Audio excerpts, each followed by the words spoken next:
context. And what motivates my research is that, and deep learning has been this amazingly successful technology, obviously advancing state of the art and really impressive diverse array of fields. But it also has some curious failure modes, and so that's illustrated with some slides here.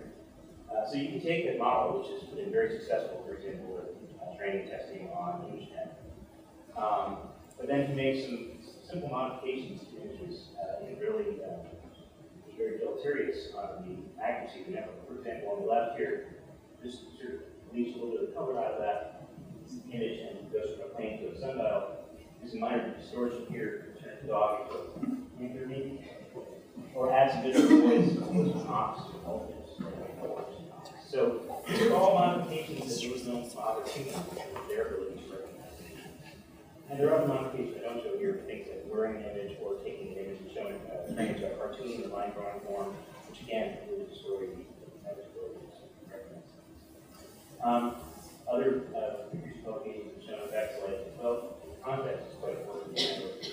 If you take a non-contextual object with collectibles, both paste it into an image that again never successfully recognized the monkey in the forest.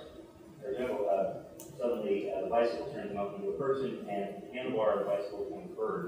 And we hear an electric guitar, and not its normal context, and used classified as a bird. And these are actually that have also implications for security. So you can take images, if you have white box access to the model, hacker can figure out a way to manipulate the pixels of an image in such a way that's totally imperceptible to humans, kind of like a digital watermark on a paging image. But you convince the network that it's any object the hacker decides to make it football helmet from your keyboard, completely ignoring the salient features of this object. And those are digital effects. You can say, well, that's really a problem, but here is an example in the real world where we figured out by placing these relatively innocuous stickers in the stop sign, the machine learning model actually thinks it's a 45-mile-an-hour sign, which obviously has serious implications for driver safety. Have you seen that there's a great video that you can go online where somebody printed a 3D turtle, and no matter how you turn it, the machine thinks it's a rifle. So that's pretty impressive. Anyway, this is fast. And these can get truly bizarre. You can take images that are recognized properly by the model, evolve it with various strategies, one pixel at a time, or through various transformations, and get these bizarre states in which all of those images on the left are recognized as digits. And these are recognized as ImageNet categories, but look absolutely nothing like their original images. And this really kind of brings into the question, well, what are the features? All these things in Active I've been talking about, what is deep learning using to actually solve the problem? Is it actually using kinds of robust strategies and features that a human being would use to solve the problem? Or is it overfitting and finding some really odd strategy to actually solve these problems? And I think at this point, with this type of evidence, we sort of needed at least that we need to modify something about how we do deep learning to solve this problem. And I think whether you take approaches, I'm looking at other people's approaches, debate which is the right approach, but what's not debatable with me is you can claim that we have image recognition solved given these issues, or that we have achieved parity with humans, which may be true in the constrained context of the internet set, but again, we don't fall for any of this. Thanks. So our next panelist introduction is Walid Saba, who's a principal AI scientist at Astound.ai, and hello. And yeah, so he has some slides in to say about it. Okay, as slide said, I'm AI scientist at Astound. We do both machine learning and natural language understanding. I'm on the natural language understanding part where we develop conversational agents for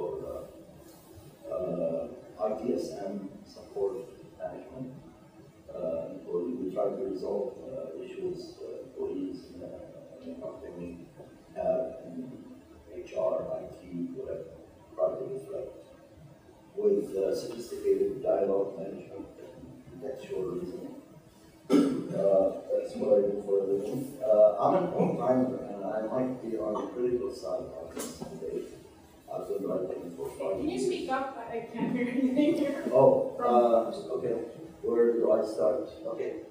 I'll keep going, raising my voice. I'm an old-timer in AI.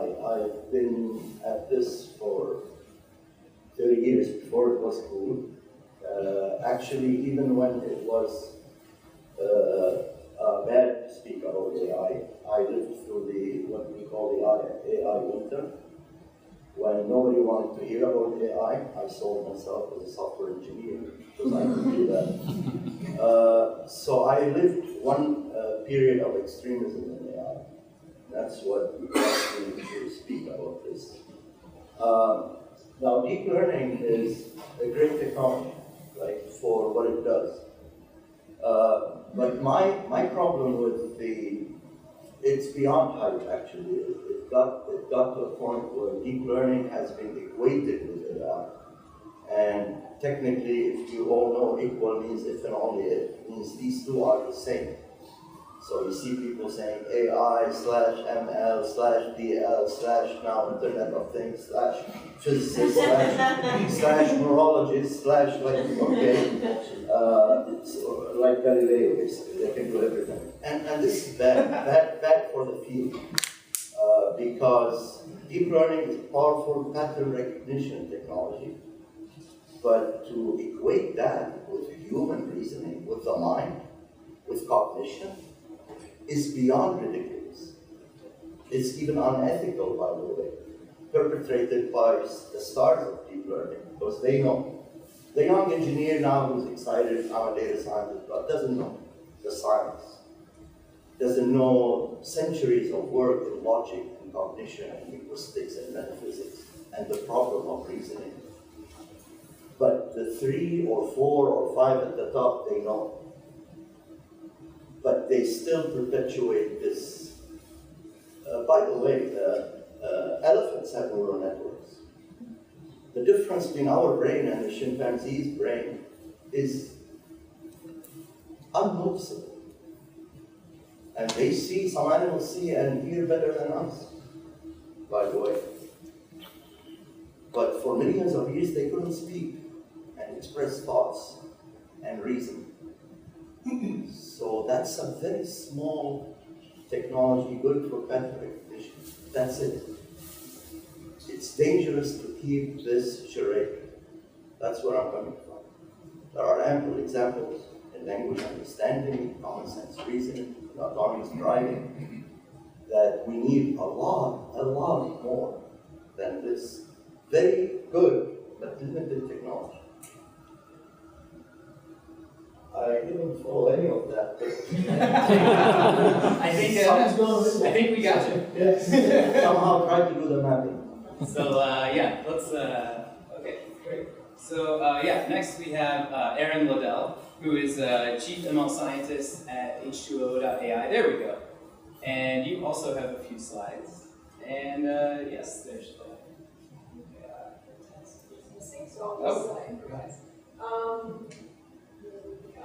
So, there we go.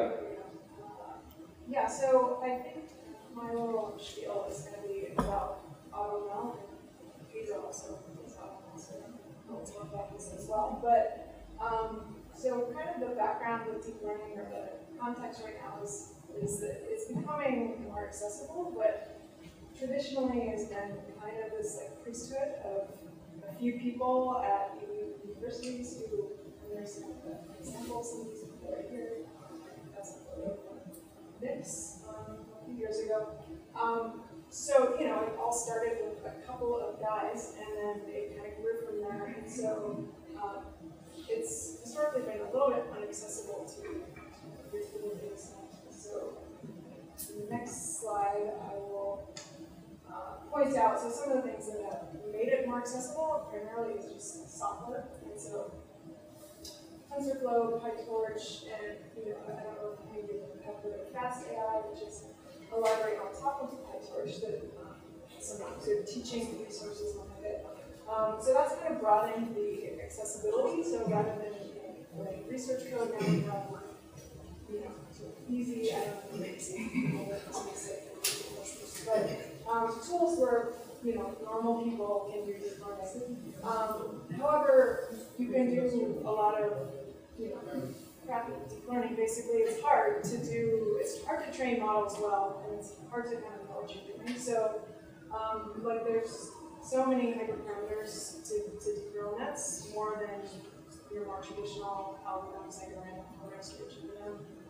There's just so many things that you can tune, and in particular, the architecture of the neural network is difficult to get right. So my sort of proposal here is that we're trending towards tools that are trying to make that easier. So we would call any tool that automates the process of tuning a model, something like we might call that automated machine learning.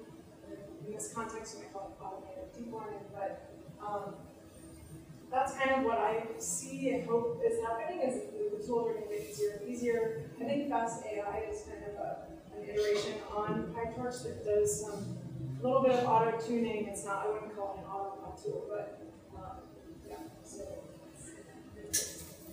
slide. So AutoML in the context of deep learning primarily refers to something that is called neural architecture search, which essentially just means figuring out the architecture of the neural net. And what are all the connections, what the layers look like. So that's kind of the hardest thing to do, and it's also tools that, like Bayesian hyperparameter optimization tools that would sort of tune models automatically don't work super well when it's a complicated thing like an architecture versus just a single parameter that has a number, let's say 0 or 1 or something like that.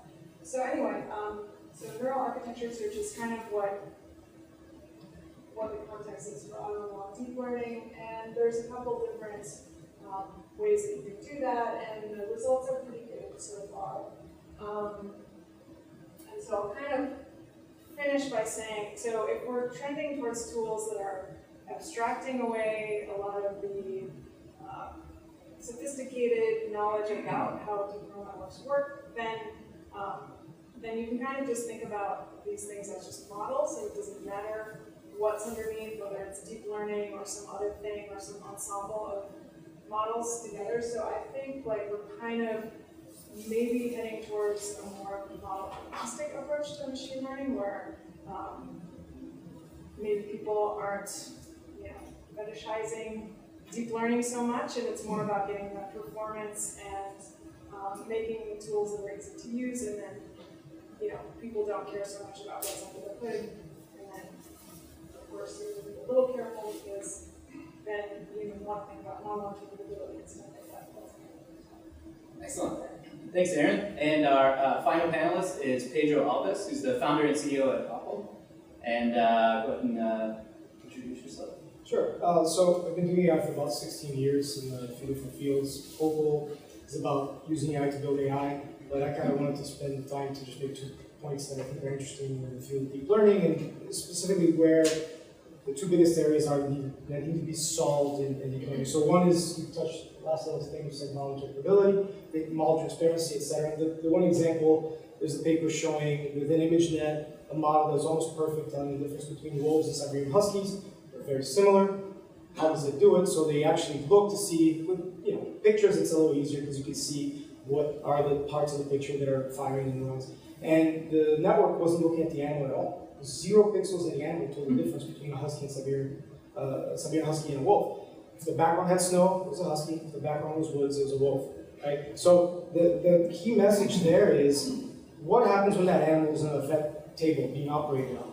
The model has no idea what it is. Right? So you can buy into a model with the fear that outliers are going to mess it up. If you understand why the model is making the decisions it's making, it'll make you feel better about outliers, because you know they're going to be outliers. But at least if you see, oh, it's telling the difference because of the corner of the eye and a little bit of the nose and this and this and this, you'll feel more comfortable that it actually understands the difference between these two, and be able to pick it up. So that's the importance there of model transparency, and it's a lot harder to do with things that are not images, especially with neural networks. So that's one. The second one is, to be honest, deep learning is not a good algorithm, period.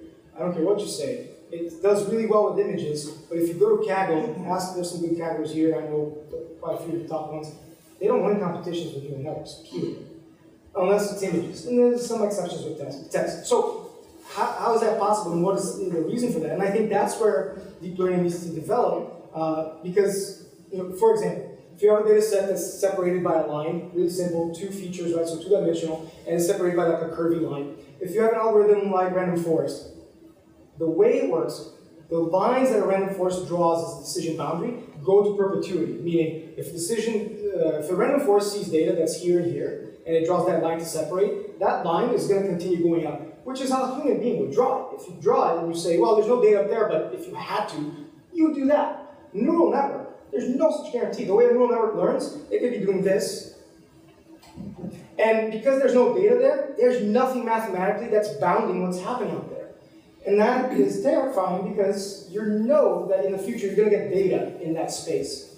So one of the areas of research that I think are valuable is not, can we come up with a new architecture? Can we add 1,200 more layers? Can we connect triple connection depth? Or changing out of boost to, or sorry, not out of boost, but out of delta to out of grad to atom max. None of that solves this problem. This problem is solved with how you actually train the neural network to have that nicer behavior that other algorithms have. And that's, I think that's a fascinating area in the deep learning space. Last 2 people I've heard from, Aaron and Pedro, work with sort of, I guess we could call it democratization of deep learning, or expanding this technology to non-experts. And something we touched on a lot also was this brittleness and lack of interpretability. So do particularly you two on the end see sort of a conflict behind non-experts getting into something that is already complicated and hard to diagnose? Like, is the problem even worse for someone using an AutoML approach? Or is there an interaction there, or what are your thoughts on it? I guess we'll start with Pedro since you're here. Sure. The problem will be more visible when you have a non-technical person interacting with software like this, but the problem is already there, it's just not visible. So, I was at a panel last week and somebody asked, how do you know, what do you call when a data science project is done, solved, right? And a data scientist, it's really simple. Oh, you told me to build a model to predict X, I built a model to predict X. It's 5% more accurate than state-of-the-art. It's done. It's like, did you deploy it to production? Is the company using the model? Are they doing something about the output of the model? Well, that's done. But that's where that understandability comes in. The business person, at the end of the day, is the one that has to trust the model and say, we're deploying this model, and we're going to change how we do business based on what comes out of that model. And guess what? 9 times out of 10, the reason the project dies is because that last step doesn't happen. And it doesn't happen because the business person doesn't trust the model. So it's already there. It's not visible to the technical person. So when you bring that person into the software, it's still the same problem. It's just now they're a little more hands-on and right there. But it is a problem and it has to be solved. And I don't think feature engineering, feature importance and having simple correlations between features and outputs are enough. You need human-readable model transparency. You need something that can understand why a model is making the decision it's making and explain it to a non-technical human being. So this is why this prediction is being made. That, I think, is the key to solve the issue there of that trust that inevitably will kill the project. I see. Any thoughts on the dangers of democratization of this technology? I think, there are sort of pros and cons. So the pros are that there's a lot of people training machine learning models, and maybe they're doing kind of an okay job, but they can be doing better. And there's, I think the way that AutoML tools can be used is can be used as sort of a benchmark. And like if you're a company and you're paying the salaries of a bunch of data scientists and you're hoping they're doing a good job, there's nothing sort of to benchmark them against. So you could just say, run this once on AutoML, check and make sure everything's good, and then you can try harder to beat it. That's good if you're doing something good there, but then on the other hand, then it makes it easier for people who don't know what they're doing to do machine learning, but that's also already kind of there. So, certainly it makes it much easier for. I think it depends a lot on the AutoML tool itself and what is built into that. So if there's things like interpretability built into the tool, that's helpful. If it's just, here's a thing that trains models and hopefully you know what to do with it, and it's a little bit dangerous. So I think these tools, they need to be featured. I think in the intro, Jeff brought up interesting things about history, and I guess Waleed, you touched on this as well. So if we ask the question, what's the future of deep learning? Where are we going? It is instructive, I think, to look at the past. What have we left behind?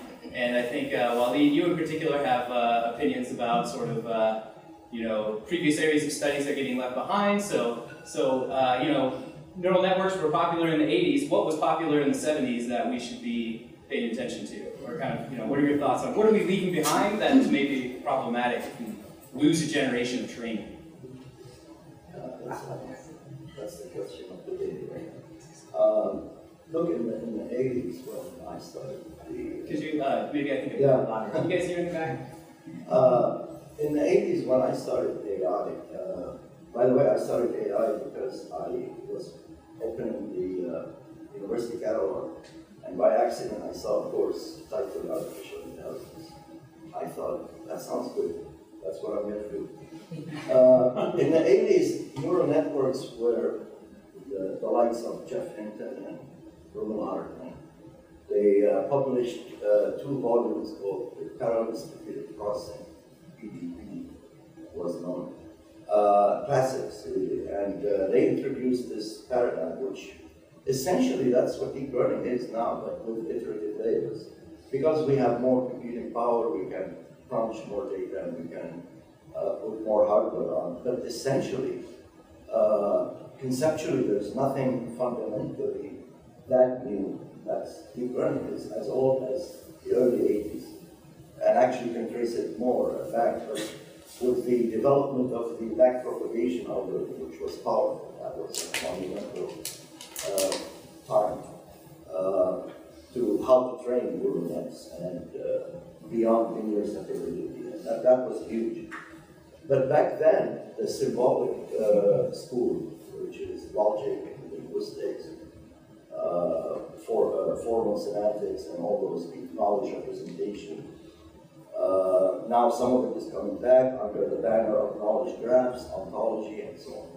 But that school ridiculed, they were as extreme as not, ridiculed anyone working in neural networks.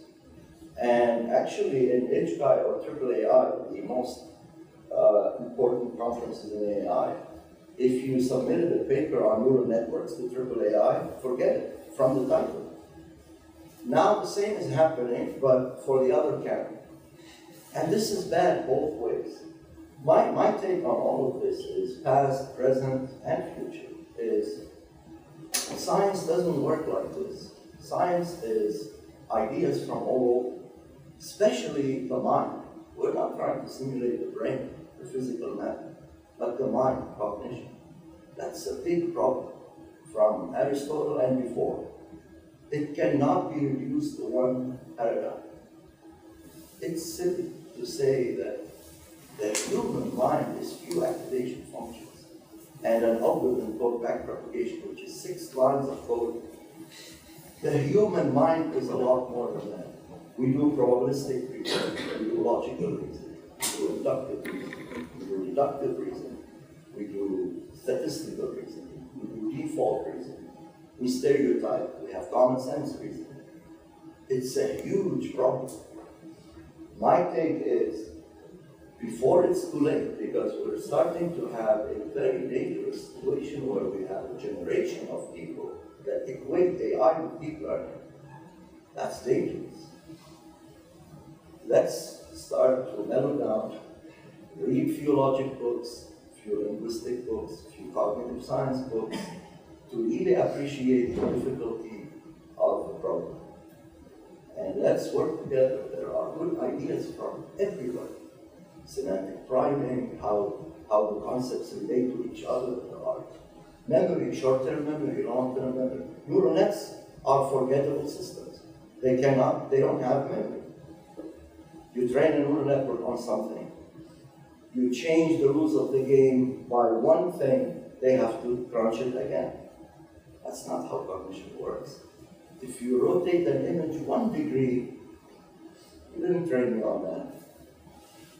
So all I'm saying is, we cannot progress without this neglect, this extremism, this hijacking of one of the most difficult. I think there are 2 or 3 open problems in science.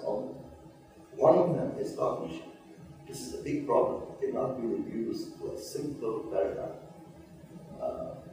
that dominates every idea. It became AI, which is not good in my opinion.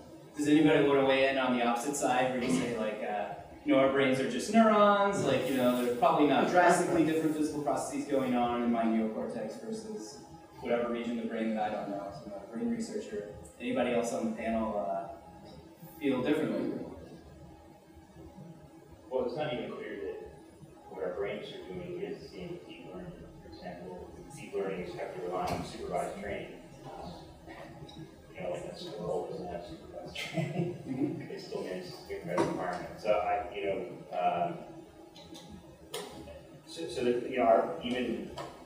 there's even a question of whether or not our current algorithms even capture all the things that the brain. Obviously at the bottom substrate is just neurons, but our brain is not good at everything. For example, how many years does it take children to learn how to add and multiply? It's not a really good fit for the way we learn things, right? And computers can obviously just a billion operations a second run circles around us. So I agree with Waleed that if you think about this from an engineering standpoint, you're actually trying to create a system that has the capabilities of a human. We should try and use every tool at our disposal. Somebody recently tried to train a neural network to look at an image, and there are 2 image and input. There are 2 shapes in the input, and it has to say whether the shape is the same or different.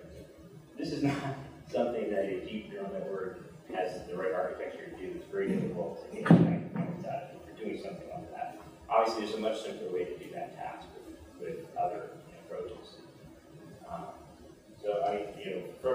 If you approach it from an engineering standpoint, you should really think, okay, in every situation, let's consider the best approach for this. A vigorous thing, for example, with cable, like random forests are commonly used to win competitions, right? Why tie your hands, right? Just use whatever technique works best in this situation. You brought up a good point. First, I actually spent 7 years in genomics, and our understanding of the genes was ridiculous. In the first year, there was books printed saying 98% of human DNA is junk DNA, and then literally 2 years later, it said 80% is junk DNA. Before I graduated, it went to there's no such thing as junk DNA, right? Our level of understanding of the brain today is our level of understanding of the universe 1,000 years ago. It's that pathetic. Just 2 years ago, they understood, wow, microRNA signaling happens in the brain as part of the thought process, which is completely outside the neural electric signals. It's a completely different system that we didn't know existed until 2 years ago, maybe 1 year ago. So our understanding of the brain is pathetic. So to mimic the brain, we can't mimic something we don't understand. Secondly, you brought up a really good point, which is why would we want to mimic the brain? It is terrible. I mean, the brain is constrained. The brain is constrained by things that have nothing to do with what we're trying to do. Look, we could have bigger brains and it'd be better. But if the brains were bigger, the craniums would be bigger, which means the hips of the women would have to be bigger to birth bigger heads, which means we would run slower, which means lions would eat us. So because of lions, our brains can't be bigger. It's that simple. And we also have to eat and all these other things. Right? The brain has to do all these other things that we don't want the algorithms to do. So the brain is constrained by things that we don't care about. And we've never succeeded as a species by trying to mimic nature, right? The production line for a car, Ford didn't say, I'm going to build machines that can build cars as fast as humans. No, we built machines that could build cars 100 or 1,000 times faster than humans. They didn't try to build a machine that looked like a human mechanic that would get under the car and do this and do that. That would be idiotic. It would be way over-engineering because the human body was meant to do a million other things. He just built a machine that did this one thing, and this other one just did this one thing. So it's the same thing, I think, with neural networks. If you forget all the constraints, just you have the ability to engineer something from scratch, inspired by nature, not mimicking nature. Our planes fly faster than birds. They don't flap their wings, but they're faster than birds, right? So I think this whole idea of trying to mimic nature is not maybe the best. Wally? Yeah, I agree. And this metaphor of the brain is, or nature in general, is an old issue. I mean, calculators, like Tom was saying, they can do, I mean, you can multiply two numbers with 7 decimal digits, and immediately in a nanosecond you get the answer. A human being will still be trying to open the paper. And we don't know how we will arithmetic. So why do we care, right? So that's one valid point. And the airplanes and the birds metaphor, that's also that. One thing though about AI, we're trying to model cognition, not physical power. Cognition is a different beast. Why? Because animals have brains that are not biologically too different from us. I don't want to get into the innate argument of when did our species develop thoughts and then develop language to express these thoughts. And there's something unique about thinking and reasoning. It's not an accident that we're the only species that speaks and reasons and can express thoughts, right? Some people say animals communicate. They communicate. They don't have a language. It's a one-shot symbolic system. In other words, it's not decomposable. It's not recursive. It's not infinite. There's a vocabulary of 7, 8 symbols or sounds that they have. That's not exactly language that humans have. We, out of several components that we created, can make an infinite number of thoughts and are ready to interpret an infinite number of thoughts. That's uniquely human. So there's something unique about this to humans outside the physical world. But definitely, I don't subscribe to, let's see first how we do it. No, science doesn't work like that, I agree. I think, oh, go ahead, Tom. Well, I was just going to say that there is, that's the brain. I mean, people, we clearly, like, walking proof that, a lot of these capabilities are possible, but the level, you can look at what a human can do and, that's something to aspire to. And that's, you don't necessarily have to mimic exactly how it happens to get the same abilities. Yeah. And again, in many ways, we can exceed human abilities. We can play better game of chess and go and calculate and all these things. But it certainly, as I was showing my earlier pictures, like we can see those images, so we know that our algorithms are not yet at a level where they can be, right? So, there are definitely neuroscience probably still has things to teach us about how to potentially do these things better. But again, take your inspiration in any place you can find it and solve the problem, right? That's the end of the day. Yeah, and I think we need to really think about the real problems with neural networks. Like, for example, the fact that theoretically, probably realistically, you need just one hidden layer to represent any type of function shape you want, means that you should never need more than one hidden layer to get any model, period. Yet, we need layers and layers and layers and layers. So that says something about how we're training these things. And that's, I think, where we need to focus research is, why is that? Why is it that we know one layer is enough, yet we need 100, 1,000 layers?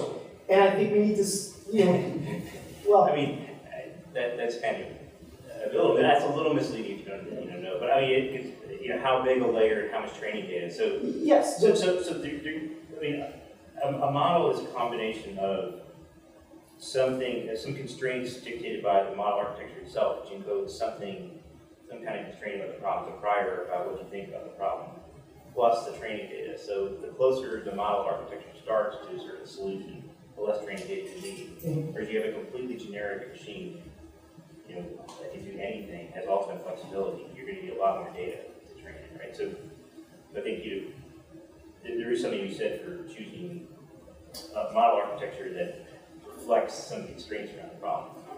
But there's been plenty of papers showing where we don't know how to train a small neural network on a data set, but if we train the big one first and then have the big one teach the small one, we can get the exact same results with the small one, with the same data, no more data. Right. You've seen those papers. Yeah. So that's just saying both the big and the small get But the you're exact same accuracy, right?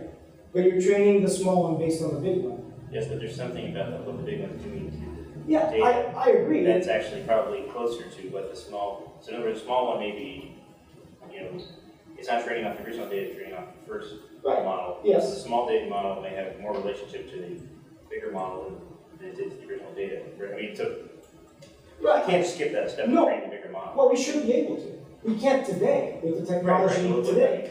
But I think There's no question that you can probably figure out better ways to construct, learn about how to make this model better. I mean, there are also papers that show that you can randomize weights in the model, you look at some of these tasks, right? So, I mean, things like convolution are already kind of cheating in some sense. So, like, you're actually already saying that that would be translation variant, for example.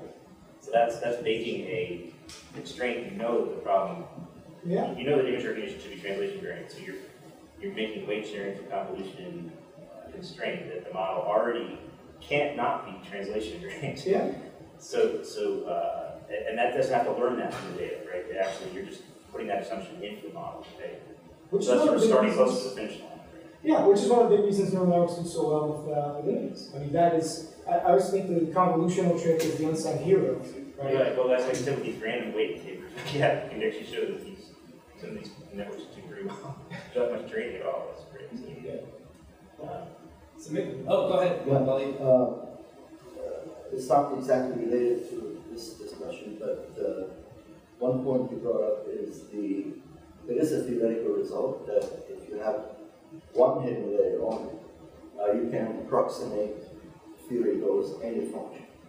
Now that has led to a lot of misconceptions theoretically in the theory of computing, and that in parallel with that neural networks can compute any Turing computable function. Both are true, by the way. But there's a misconception about what that means. A Python compiler is equivalent to a Turing machine. And thus, anything that's computable can, in theory, be programmed by a Python compiler, or a Java compiler, or a C# compiler. Choose your compiler. Does that mean a Python compiler on its own is an artificially intelligent thing? There's lack of knowledge about the theory of computation. If something can compute anything, that's the brain. That's the substrate. That's what I can use to compute. We use our brain, the hardware, to compute. But we have the mind, the algorithms. You need an algorithm and then Python can help. That's the mind. So there's a lot of misconception. Well, neural network are Turing equivalent. Yes. So is my C# compiler. Right. Let's leave it on its own, and we have AI. That's a big misconception. The other one is, if you give me an infinite amount of time, I can compute anything. Of course, I can memorize everything. One type of intelligence is to memorize everything. You ask me anything, I'll look up in the table, my huge dictionary, and I'll see what I memorized, and I tell you, and I look like I'm an intelligent machine or thing or entity. Intelligence is the ability to cut through all these possibilities and in a nanosecond resolve complex situations immediately. So it's not about it can compute. Yes, it can compute. But then if it needs 200 years to answer hello, well, I'm not sure about that intelligence. So there are two misconceptions that are, I have to say that hackers perpetuate. Science at some point is important. Science in my book comes before engineering. Before we jump to audience, I wanted to kind of touch on another broad topic that several of you brought up, is that a lot of the deep learning advances are focused on supervised learning. And what are your guys' thoughts on the future of unsupervised learning as it relates to deep learning? And also, I'd be curious to hear about kind of people outside of the AI community, users. You know, most of the tools like that are available today are about around supervised learning, and kind of, do you see some space there in the future, or kind of, just general thoughts on unsupervised deep learning? Tom? Yeah, I think that unsupervised learning is clearly one of the main tools of animal and human intelligence. By observing the world, we can learn a lot about its structure without having to be told labels on everything. And then once we observe that structure, we develop a sort of sophisticated feature set that, even with the right sprinkling of labeled data, we can generalize pretty well to do. A baby doesn't have to show 10,000 pictures of a horse to learn the category. A few instances suffice, which is pretty amazing. Again, something that we don't really have right now in terms of our technology. This deep learning training is driven through optimization and error rate reduction, which has to be task specific. There are some techniques which look at unsupervised and supervised learning combination, semi-supervised learning, but I think it's underemphasized. I think, again, when we ultimately figure out the right algorithms for doing all this, I think we'll be able to take advantage of every piece of data that comes in, whether it has a label or not, and learn. I also think there's a false dichotomy right now between training and inference. You kind of think about these two modes of operation right now. First we train it and we just stick it out there and it does inference. But obviously, all of us are sitting here constantly doing those two things simultaneously. Our brain is constantly interacting with the environment. We're constantly changing every day, evolving, and we don't just train and fix the network in there. So I think it's again, with the fixation, we'll lead to like the current fixation on the success of deep learning has led to people ignoring some of these other issues. I think, again, supervised learning is definitely on that list. Mm-hmm. And do you, Aaron and Pedro, do you see any, kind of like room in the future for moving that way into more like democratization of deep learning, where most, packages and things I'm familiar with and probably your customer base are around supervised problems. So do you see kind of thoughts on that intersection? I think there's already a really big need, and it's an area that we've been working on because there's a lot of potential there. I think the technology is not where it needs to be for it to be awesome yet. But I think there's plenty of cool things that you can do with the technology today. And actually, I think that's one of the big wins of neural networks. It wins there without the crutches of convolution, and it does it on its own. I think without anything else, neural networks, as much as you think it might still have to improve in the area of unsupervised, it's still beating everything else very, very clean. There's, just the idea of an autoencoder or a restricted Boltzmann machine, right? The other algorithms, they don't really do well with you put the input and you try to extract the output. You'd have to force that quite a bit, and neural networks actually can do that pretty well. So I think it's a big win there for neural networks. You guys said something positive about them. Yeah, gotcha. Aaron, any thoughts on unsupervised learning? I guess one of the things that I see it used for, that I think is useful, is unsupervised retraining. So, but yeah, a lot of the use cases that I see are supervised learning, and we get some people that want clusters and things. And, there's markets. You don't need to scare quote it. It's just clusters. And there's some sort of auto-ML techniques that can, do a better job of finding clusters and things like that. But yeah, I don't encounter it a whole lot, but I think that's just everyone problems that. The easiest is use a fair amount of language processing. Oh, certainly, word embeddings. Yeah. Word embeddings. There's such a long tail in different cases. Language is really hard to have in supervised set. Great. So I think we're about at time for opening up to audience questions. I have a bunch of other stuff to talk about too if nobody has it, but we go right off the bat. There we go. Yeah, wow. A lot to think about. So a lot of the discussion has been about the success or eventual success of people and how you do that. Talk about mimicking the brain versus solving specific neural problems. You mentioned Pedro, about business. If it's implemented, that's a good measure of success ultimately for a project. Talk about the separation of science and engineering, understanding those things there too. Done a little bit of work with I think I'm a designer, and working with science and engineering all together. And one of the things that we have found is really important is, the first and most important task that a designer has is properly framing and interpreting the problem. And once you do that, you have engineering and data science applies to that, the brain is behind that. You actually have something that you can measure and really point the power to those problems. I'm curious, in your work, what kind of multidisciplinary teams you have to work together on these and actually find so it's not just data scientists or engineers trying to mimic the brain, for example, which replaces humans in essence, or that's the goal, actually, just augmenting and actually trying to make what replace what humans don't do as well with what machines do that, right? And actually making it a real. So I'd be curious in your insights about incorporating design. I think you hit the Could you guys hear at the back? Were they like? It was about multidisciplinary design. You'll piece it together from data.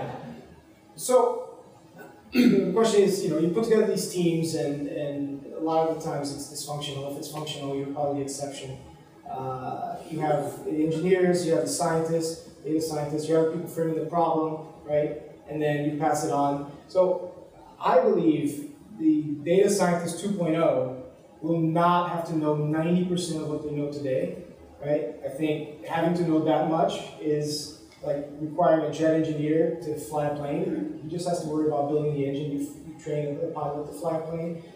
So the people that today are data scientists, their job will be focused more on research and developing new technologies. I think the framing of the problem, that is it. That is the biggest value data scientists brings to the company, is knowing how to frame a problem and translate that problem into, here's a data set that matches that problem formulation. That's it. That's the part that requires creativity and semi-scientific brain, scientific training. And I put quotes because currently the scientific brain is a person that's a mathematician, statistician, machine science, and it's too much. So, but I think that's it. That's the future data scientist, a person that knows how to ask questions and then formulate them correctly, and then have a machine do all the rest. We encountered a customer where at 12 very, very good PhDs, very fantastic people. The chief data scientist said, I'm the only one formulating problems and thinking of new things that can improve the business. And then the 11 others, they just execute. They just do feature engineering, they build the models, etc. And he said, I don't want them doing that. I wish I could push a button and have that done, and have all 11 of them doing what I'm doing, which is what I think is valuable. So I think that the transition is going there, and I think it's going to be taken out of the hands of humans. That component, the thinking and formulating, that will stay in the hands of humans for foreseeable future. So you mentioned a lot of adversarial examples. Do we have any ideas of how to modify learning or application to deal with those, or perhaps having other kinds of architectures in that case? I hear a lot of descriptions of the problem, but even some inklings or ideas of ways to mitigate adversarial attacks. I see the attacks, but not possible solutions. There are people who are researching it. It's a lot less than people just crank out new networks. But that's one of the things I'm looking at.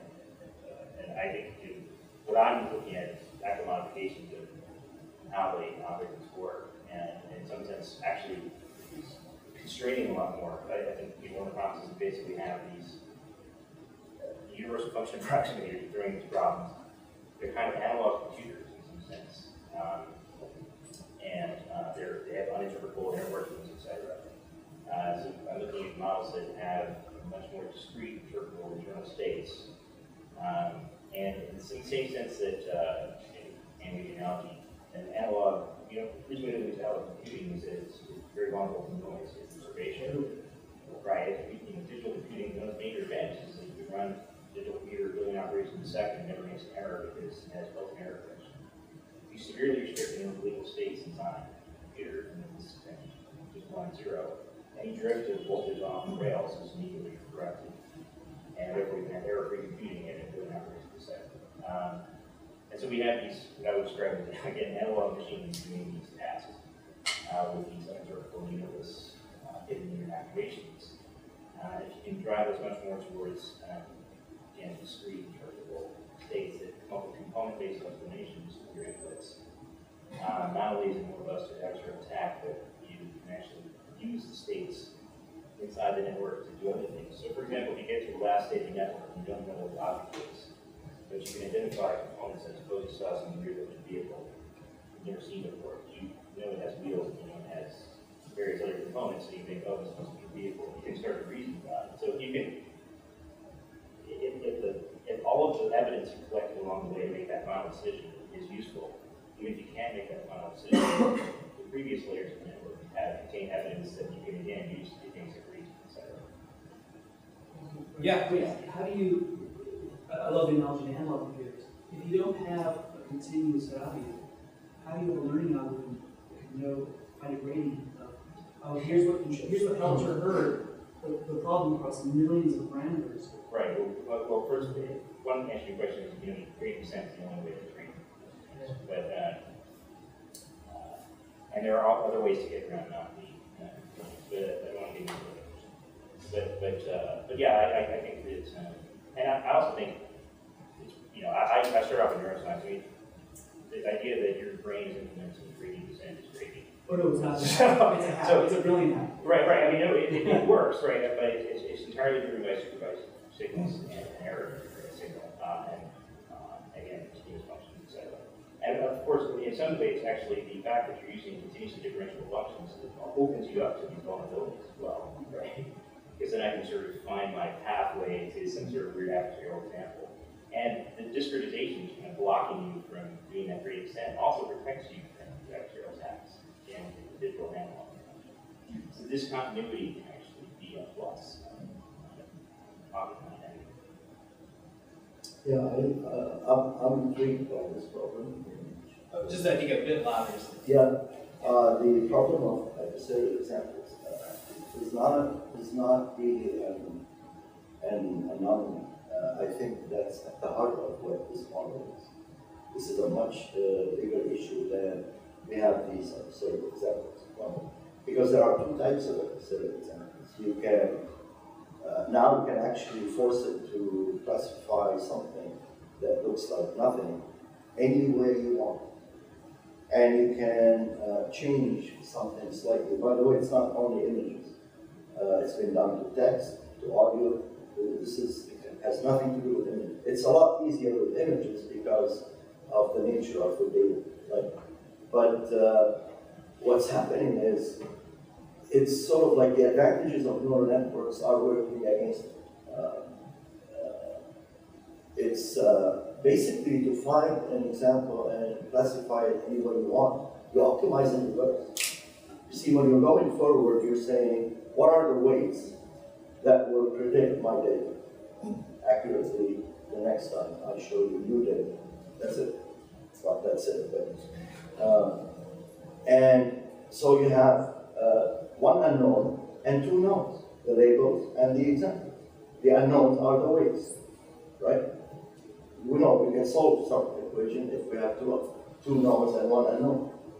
I can solve the same optimization problem in reverse. I know the weights and I know the label I want.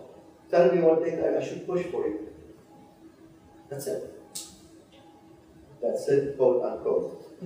But essentially, and the continuity of these functions is the villain.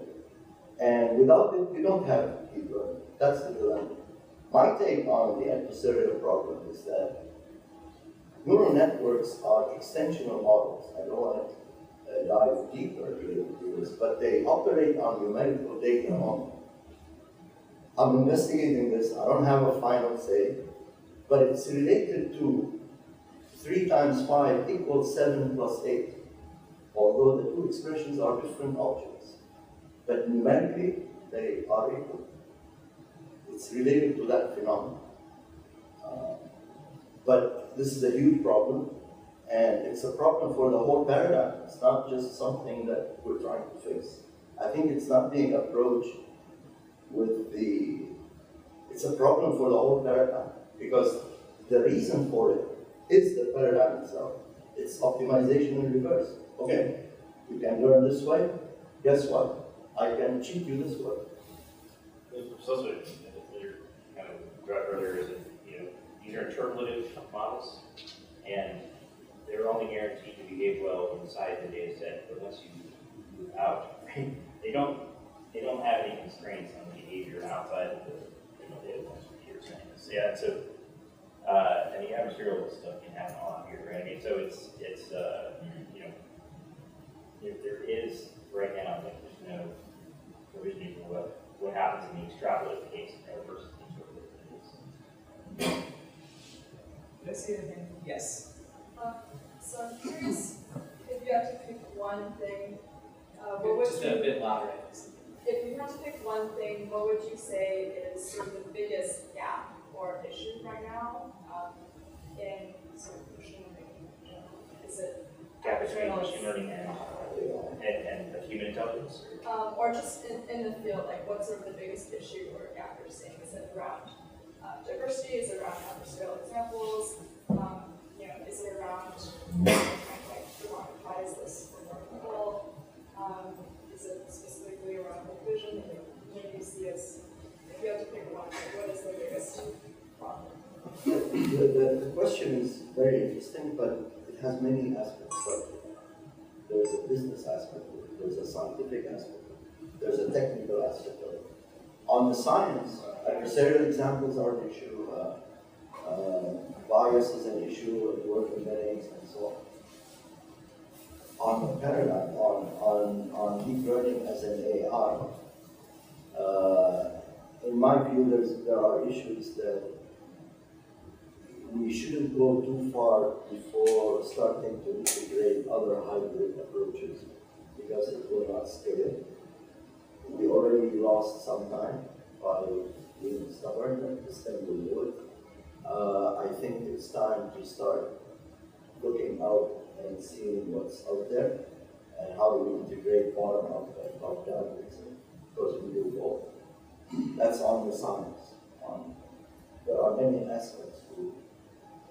It's a little lightning around this that she has. Aaron, biggest problem.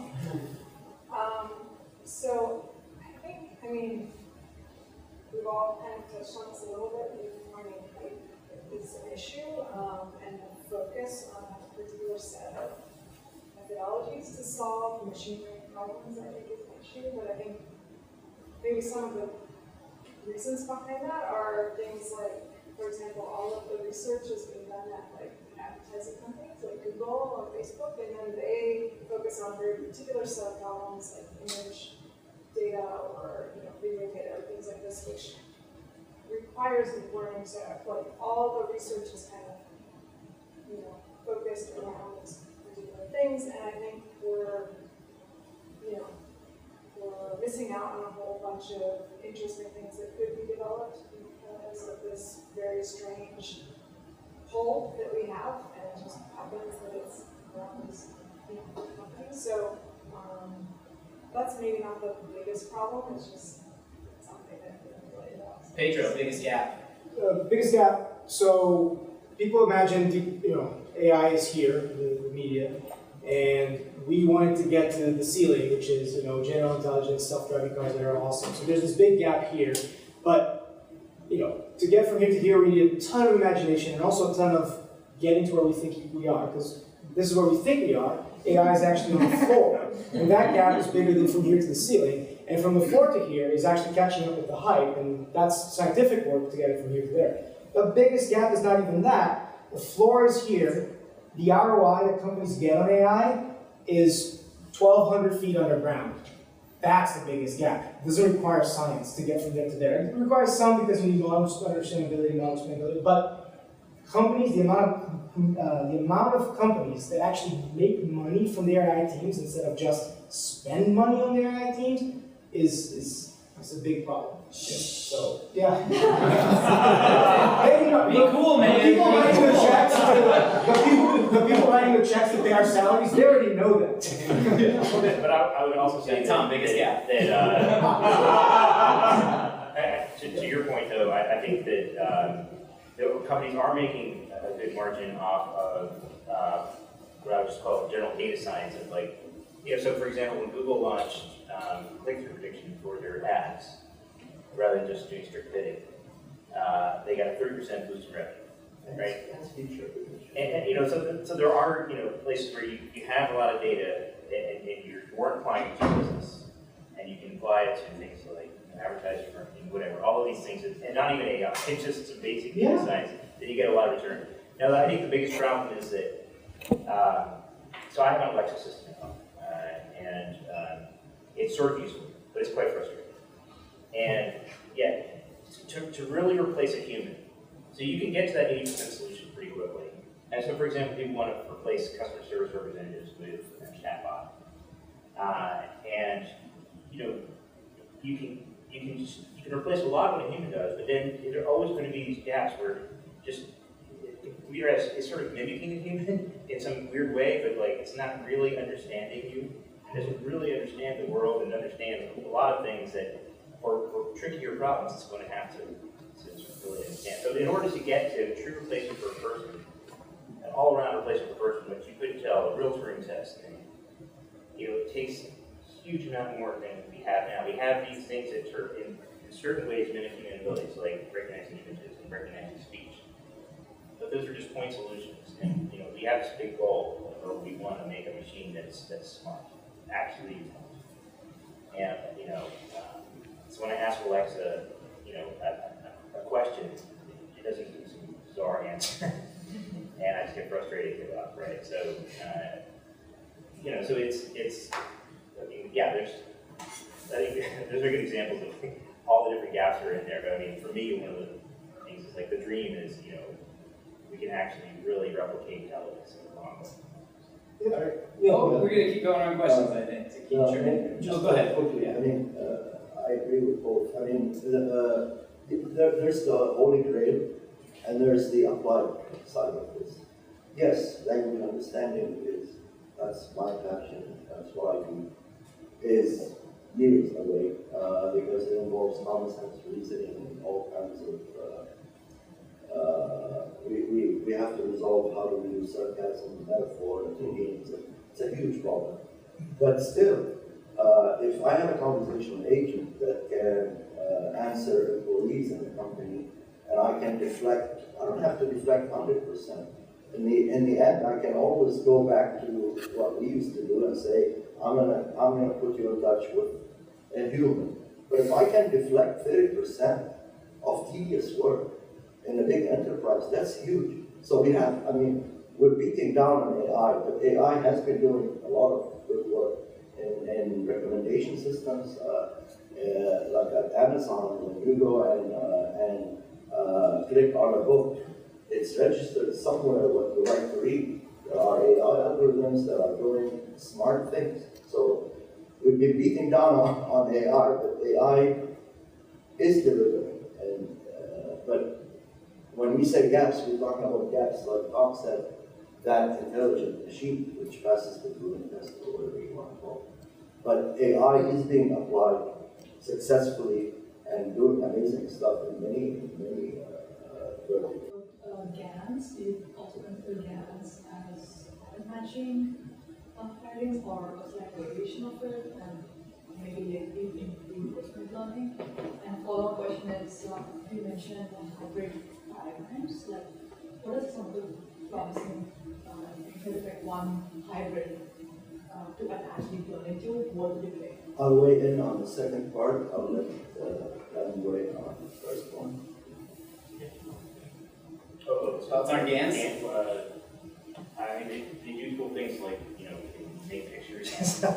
I mean, they're essentially modeling a probability distribution, and they're kind of, this whole idea of the manifold, like there's this manifold of points in the space that actually contain the real images, right? And they've done a surprising job of being able to sort of map that manifold and be able to sort of randomly draw from it and look convincing. But I mean,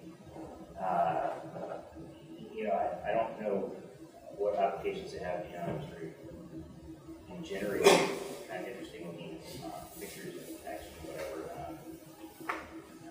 I don't know that they're sort of advancing the state of the art in how deep networks work. I mean, there's a lot of things in reinforcement. There's a whole bag of sort of related tricks right now out there. I think they're all kind of in the same ballpark. What they do, how they work.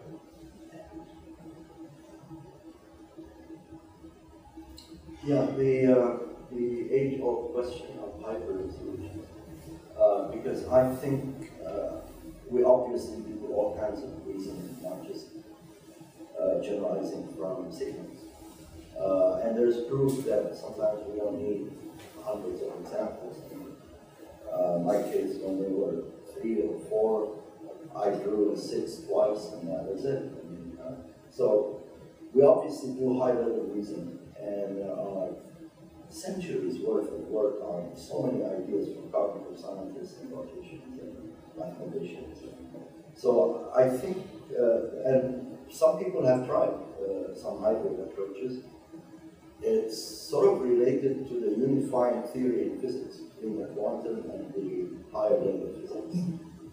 What is the unifying theory of physics, which they haven't found yet. Cognition has the same thing.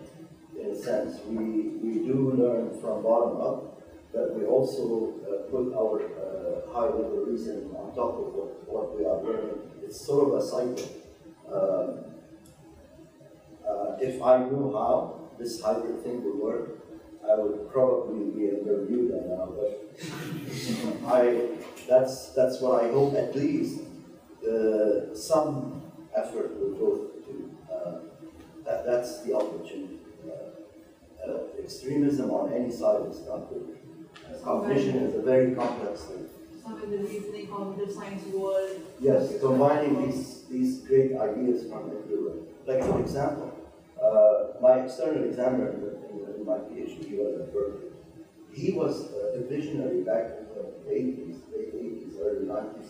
He was trying to model variables in a neural network by temporal synchrony, like the same time of firing is an X, another same time of firing is Y. That's visionary work. Trying to simulate how, because we do bind variables. Like if I talk about someone, I immediately say they is that. We do binding. That's science. How do we bind variables in a neural network, for example? That's hybrid work. That's amazing science. Okay? To go back to that kind of work, but to dismiss, we don't have variables in our mind. We do binding. We have a whole discourse for half an hour, and we're referring to that thing. Okay, don't call it a variable, call it a thing. But we do this binding. How does it work?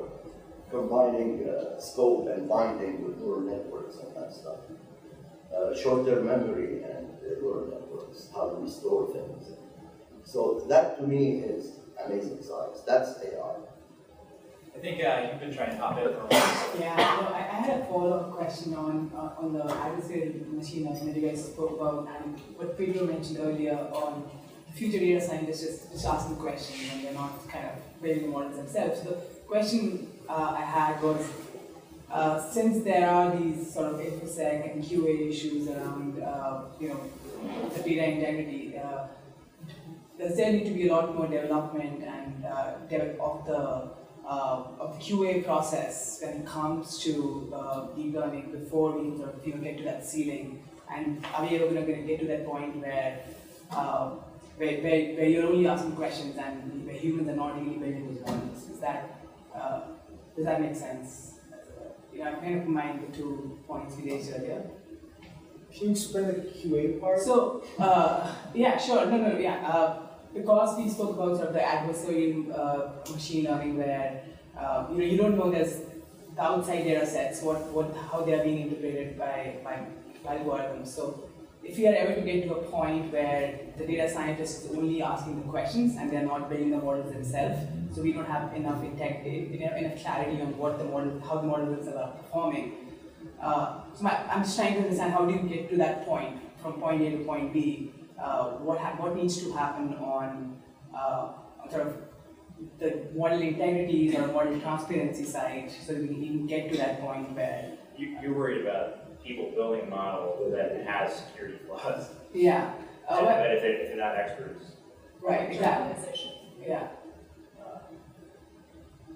Well, yeah, this whole question about, these models are very complex, and we have, automatic processes to build them, and people don't know what the trouble they're getting themselves into by using a too complicated model to sort of fit a simpler solution. You can end up having weird problems, right? So I guess that's the question. Yeah, I mean, I think on one end, the necessity of model transparency, I mean, I said it before, but I think it's still the same answer. That, the whole idea of GANs, right, is to enrich the data set to try to avoid the problems that we saw some slides earlier, right? Of you get a picture of a lion and you change the little pixels here and there, and then it all of a sudden looks like a chair, right? You're training a neural network, it doesn't have that much data, right? And you create another neural network that keeps generating data to try to trick the first one. That's the whole purpose of it, right? But that's really not the way to go, because if you remember the first thing I said, right? There's this line, and then neural networks do this, right? So what GANs is trying to do is put some dots up here to get that, and put that line over here, right? But you'd have to fill all of space with dots to fix that line over here. I don't care how long you run the GAN for, that is never going to happen. This is a 1,000-dimensional space. You're not going to put enough dots to fix that line. So while GANs is a great step forward and it shows the issue, it highlights the issue of having to fix that crazy line that the networks build, you have to change inherently the algorithm and how it learns so that it natively learns smoother shapes that are more intuitive. Now, that's still not the best answer, because in the real data, it might look like this. But so even assuming that it's a smooth line might be wrong in some parts, but at least it's better, and that's where you couple it with the model transparency so that you can understand and look ahead and say, the best we can do is have a human that's non-technical understand, is this thing making decisions that are reasonable, that you think are, because at some point, even to the expert, they won't be able to analyze it, right? A doctor that can tell the difference between cancer that's going to metastasize versus not metastasize, hopefully we'll get to the point the machines are not, it's comparable to a doctor, or it's a little bit better. It's like 10,000 times better than a doctor.